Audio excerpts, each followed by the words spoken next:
अस्सलामु अलैकुम नाजरीन यजीद की वालदा का तल्लक बनु कलब से था। जब 645 ईस्वी में यजीद पैदा हुआ तो उसकी माँ तलाक लेकर अपने कबीले में वापस आ गई। नाजरीन ग्रामी, यजीद की माँ मासूम शायरा थी और मजहब उसका ईसाई था। हज़रत अमीर मुआविया ने मासूम से शादी सियासी तौर पर की थी क्योंकि बनु कलब ईसाई कबीला था और ये इंतशार फैलाने और शैतानी हरकत करने से बाज नहीं आते थे, जिसको रोकने के लिए हज़रत अमीर मुआविया ने इस कबीला के सरदार की बेटी से शादी की थी। लेकिन मासूम एक शायरा थी जो किसी और को याद करके शेर पढ़ती रहती थी, जिसकी वजह से हज़रत अमीर मुआविया ने उसे तलाक दे दी। यजीद पलीद की अपने नाना के घर ही परवरिश हुई जो कि एक ईसाई घर था। इंतहाई मुखालफत के बावजूद यजीद को 60 हिजरी में तख्त पर बिठा दिया गया।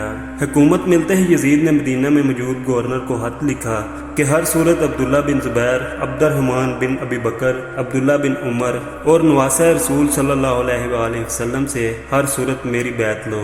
लेकिन उन सब ने बैत से इनकार कर दिया। यजीद ने मदीने के गवर्नर को दोबारा खत लिखा तो गवर्नर मदीना ने हज़रत इमाम हुसैन अलैहिस्सलाम के पास हाजिर हुआ और बताया कि यजीद ने मुझे आपसे ज़बरदस्ती बैत लेने का कहा है। जब इमाम आली मुकाम ने देखा कि मदीना में कत्लो गारत और फसाद बर्पा हो सकता है तो आपने हिजरत शुरू कर दी। अपने खानदान और कुछ असहाब के साथ आप पहले मक्का गए और फिर कूफा रवाना हो गए, लेकिन कूफियों ने हज़रत इमाम हुसैन अलैहिस्सलाम की बैत तोड़ दी और फिर वाक़या करबला पेश आया। करबला का दिल हराश वाक़या ही यजीद का सबसे बड़ा और घिनौना काम तस्वर किया जाता है। यजीद ने उबैदुल्लाह इब्न ज़ियाद जैसे गवर्नर को कूफा में तैनात किया, जिसको हुक्म दिया गया कि करबला में ही हज़रत हुसैन अलैहिस्सलाम से बैत ली जाए वरना उनसे जंग की जाए। उबैदुल्लाह इब्न ज़ियाद के हुक्म से शिमर और उमर बिन साद ने करबला पर लश्कर कशी की। नवासा रसूल सल्लल्लाहु अलैहि वसल्लम और उनके 72 जानसारों को 3 दिन तक प्यासा रखकर शहीद कर दिया गया। ऐसा जुल्म किया गया कि जिसकी कोई मिसाल नहीं मिलती। बच्चे, बूढ़े, जवान, यहाँ तक कि औरतों को भी कैदी बनाया गया।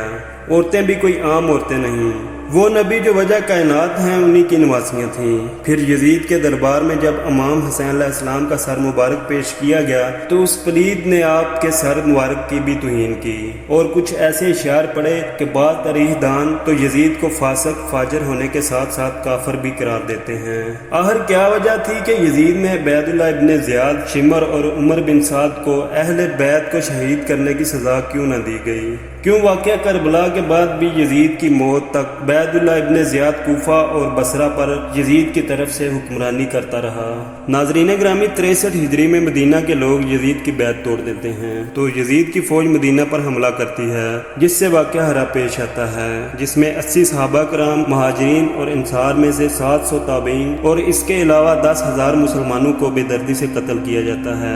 सही मुस्लिम में 15 से 20 अहादीस हैं जिनका लबे लबाब ये है कि आप सल्लल्लाहु अलैहि वसल्लम ने फरमाया, जिसने अहले मदीना को डराया, अहले मदीना को धमकाया, मदीना वालों पर जुल्म किया, उस पर अल्लाह की लानत, अल्लाह के फरिश्तों की लानत और तमाम लानत करने वालों की लानत। लेकिन यजीद यहाँ ना रुका और मदीने के बाद मक्का पर भी हमला किया और खाना काबा की इमारत पर भी संगबारी की गई और बस फिर यजीद को दी गई अल्लाह पाक की मोहलत खत्म हुई और उस जालिम फासिक की मौत आई। उसकी मौत के मुतल्लिक 3 तरह की रवायात तारीख में मिलती हैं। पहली रवायत वो ये है, यजीद एक रूमी नस्ल की खूबसूरत लड़की के इश्क में मुब्तला हो गया था। यजीद ने इस लड़की को हासिल करने की हर कोशिश की, यहाँ तक कि उसके सारे खानदान को मरवा दिया, लेकिन फिर भी यजीद उसे हासिल ना कर सका। वो लड़की जब यजीद के दरबार में आती वो यजीद को इनकार कर देती। एक दिन उस लड़की के दिल में ख्याल आया कि यजीद से अपने माँ बाप का बदला लेती हूँ। लड़की ने यजीद को अकेले मिलने का कहा। वीराने में यजीद शराब के नशे में धुत था और उस लड़की ने इसकी गर्दन काट दी। यजीद की लाश वहाँ वीराने में पड़ी पड़ी गल सड़ गई। यजीद की फौज उसे तलाश करते हुए वहाँ पहुंची और फिर उन्होंने उसे दफनाया।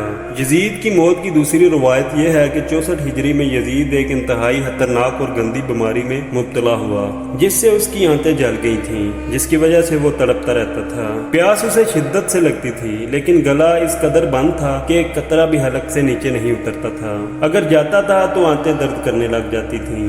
اسی حالت میں 3 دن رہنے کے بعد یزید کی موت ہو گئی. تیسری روایت یہ ہے کہ چونکہ یزید بندر پالنے کا شوقین تھا اور اس شوق نے ہی اس کی جان لے لی.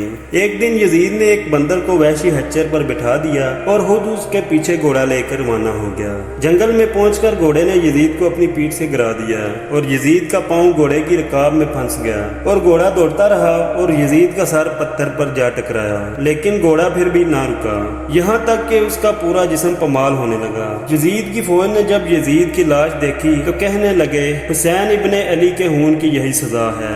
یزید صرف 3 برس 6 ماہ تحت شرارت و اخباثت کر کے 14 ربیع الاول 64 ہجری کو شام ملک کے شہر حمص کے علاقے خوارین میں 39 سال کی عمر میں مر گیا.